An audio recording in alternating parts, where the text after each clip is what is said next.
Hello everyone, welcome to Brick Burst, and this is a discussion video around the 2017 winter Ninjago sets, the Hands of Time, which has just been revealed. So let's just go straight into it with the first set. This is 70621, the Vermillion Attack. Nice little set. You get some really cool elements in here, it seems.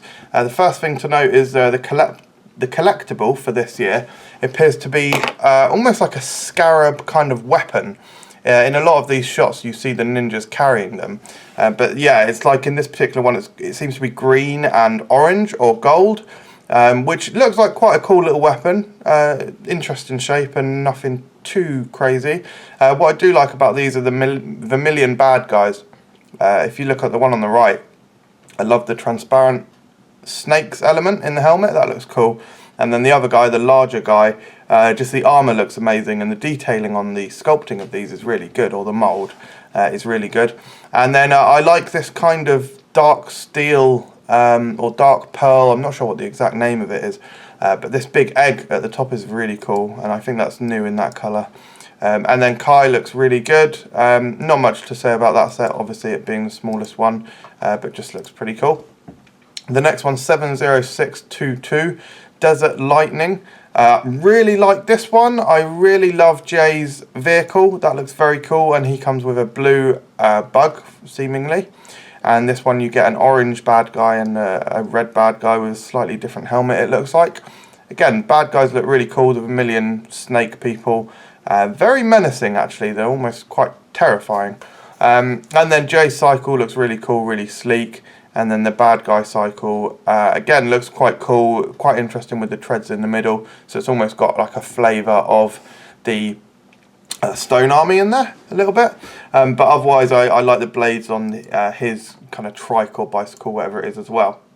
Then moving across to 70623, this is Destiny's Shadow. So this is really cool, actually. It's got a really unique design with those kind of boats on the side of the, I guess it's like the cockpit at the back. It looks like a mini Destiny's Bounty, which is cool, or it just looks like, it definitely looks like a spin-off from Destiny's Bounty, which is really awesome. And then the minifigures are cool. You get Cole and Lloyd in this one. Their new costumes for this year look absolutely incredible, so I really like them, and it looks like you get a lot of really cool elements in this. It looks like on the Destiny Shadow itself, it's got some really cool elements like these long gold tubes, which look good and give it some really unique shaping. Some nice, I'm guessing these are like plastic wings or whatever, and then the olive canoe boats on the side as well look pretty amazing. Then over to 70624. This is a pretty cool vehicle, pretty interesting. Again, I'm getting kind of vibes or reminded of the Stone Army vehicles with this tread in the middle, but that looks like it might have quite a cool function. You can also see it's got some elastic bands on there. Now, I actually really like the LEGO sets that have elastic bands in, because it usually equates to a really cool function or feature that they've thought about quite well, or just a mechanism that tends to work very well. Of course, I don't know what that mechanism is on this, but it looks like maybe it makes like a clicking noise or something. It seems to be pulling in or back some like jagged blades. But the overall shape of this vehicle looks quite cool. It looks like just a very menacing and sharp machine, so it looks great. And in this one you get like a green Scarab. Yeah, so I do like that one. Next up is 70625, which is the Samurai VXL. Now this, I believe that Nia has made this Samurai XVL, or VXL rather. I think she's made it as like a cyborg. So while she ninjas away, she can continue her Samurai X work. It looks a lot like the vehicle from the Mecha Dragon set, which I believe is a vehicle that Nia made. And I just quite like it. I like the rear wheels being really big, and it looks like it's got a cool shape. It also looks like it's got some independent either steering or suspension, something that is misaligning the wheels, which looks great, and it usually gives vehicles a lot of connectivity when it's, oh sorry, I don't mean connectivity, kinetic flow, I guess I mean. It makes them very much more animated, like the Rock Roader. Seemingly, if you looked at the Rock Roader from this year, if you just looked at it, you'd be like, yeah, it looks like quite a cool vehicle, but actually, to appreciate how good it is, you really do need to get it in your hands and feel how smooth those 4 independent wheel suspension really feel.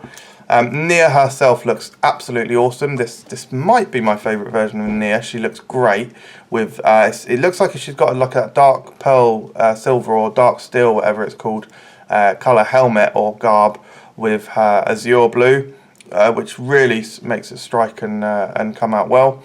And then again, the villains look good in this one, and we've got like a weird, massive Medusa creature in this one. And it just looks like a really cool, chunky vehicle. Next up is 70626, Dawn of Iron Doom. This set looks really cool, actually. It's certainly not my favourite set from the wave or that I've ever seen.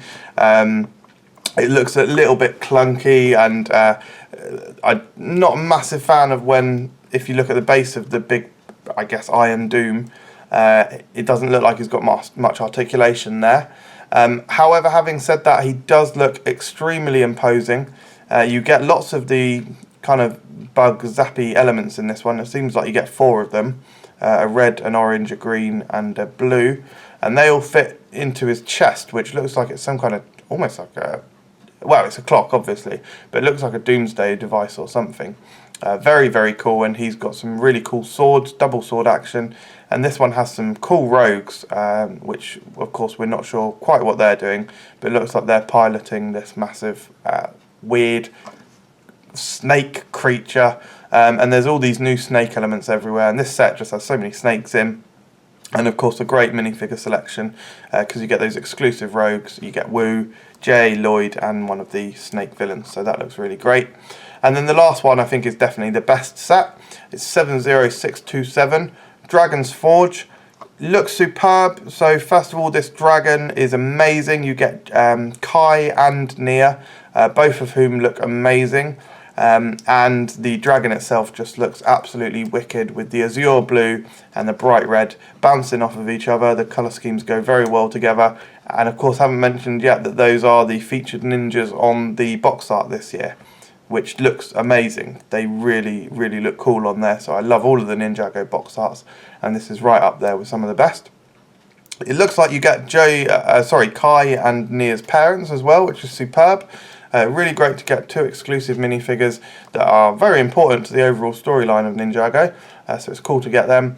And you get a couple of snake villains, including this very big kind of snake demon creature, which has big minifigure hands, big minifigure arms, which looks amazing. And then this little forge building looks like a really great design. It folds out, and it just looks very highly detailed. It seems to fit in with the other Ninjago buildings very well, whilst actually being a little bit of a departure for them and quite unique in its own right. It doesn't look like anything else we've seen before. So that is it, guys. Overall, I'm very happy with the winter wave. I think if this is the last wave of proper Ninjago that we get for a while, I imagine we'll get some, well, we know we're getting some movie sets later in the year, which I don't know if this is confirmed, but I don't think they follow the normal continuity of Ninjago. I'd prefer if they did, if it was just a continuation, but I think in any sense, I think those movie sets are going to be really impressive, just from what I think, basically, because I've been happy with both the LEGO Batman movie sets and the LEGO movie sets. So I would expect that a fusion of that and Ninjago should be really cool. So thank you very much for watching this discussion video, guys. Hope you enjoyed it. Let me know what you think of the Hands of Time sets in the comments below, and subscribe for more videos.